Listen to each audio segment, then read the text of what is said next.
Monday talking points, from the Somerset to Cumbria. David Ord provides Monday and #X27 talking points as Paul Nicholls goes on his travels and Nicky Henderson takes the wraps off an exciting French import. It's remarkable that Paul Nicholls manages to hang on in the trainer's title every year despite a lack of Grade 1 firepower.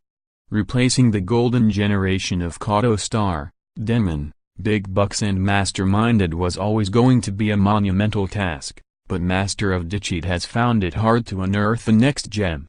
But still, through fantastic placing of his horses, he remains at the top of the table until the money-laden prizes of the spring festivals send Messrs Henderson and Mullins hurtling past him. It will change. Nicholls remains a master of his profession. Just look at his Wincanton treble on Saturday, but until they find the key to the French talent cupboard, it's a case of maximizing what he has. That and #X27 exactly what he and #X27 doing on Monday with Delos. It's a 600-mile round trip to Carlisle that awaits, but he should cover the diesel money and throw another £32,800 into the coffers by winning the Weatherby's Hamilton graduation chase. It's no penalty kick. Last year's winner Nutswell and Dan Skelton's one for Billy will ensure that, but there was a lot to like about Delos's reappearance. He finished second to Beggar's Wishes after conceding first run at Newton Abbot and will be sharper here. It looks another good opening spotted by his peerless trainer.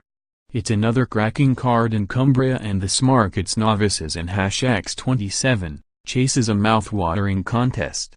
Skelton runs Reg Rising, who looks the sort to make the grade over fences, a comment that also applies to Oliver Sherwood's Uxton Lane. But all eyes here are on Vindication. He looked a potential Sky Bet Supreme player when winning the Sydney Banks Memorial last season, but Connections decided to sit out the major spring dances. You can see why. For all the son of Vinnie Rowe was impressive in taking his unbeaten record under rules to 4 at Huntingdon, he looked far from the finished article. It was clear he'd benefit from another summer on his back-end offense. His return is eagerly anticipated. The great and good of the press corps will descend on Kempton on Monday for a Cheltenham press conference.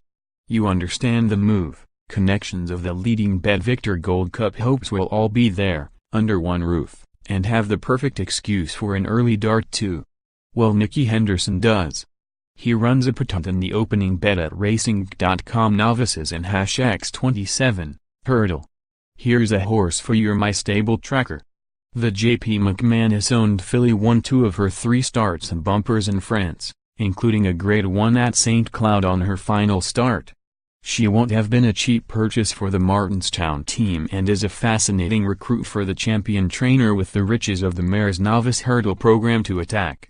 At least there should be plenty of journalists around to file quick copy afterwards. Western Honour has been somewhat nomadic since winning his sole point-to-point in Ireland. He was a £120,000 purchase when sent to Paul Nicholls, but only lasted 1 run there before 3 starts for Jimmy Moffat. A trio of 4th places at Kelso, Hexham and Carnmel weren't enough to keep him in Cumbria, and on Monday he makes his first appearance for Gordon Elliott, and a debut in the silks of Cheveley Park stud too. It's a long rebuilding process, but the Cashel maiden hurdle at Thurles looks a very good opportunity to make it 3rd time lucky, in terms of trainers at least.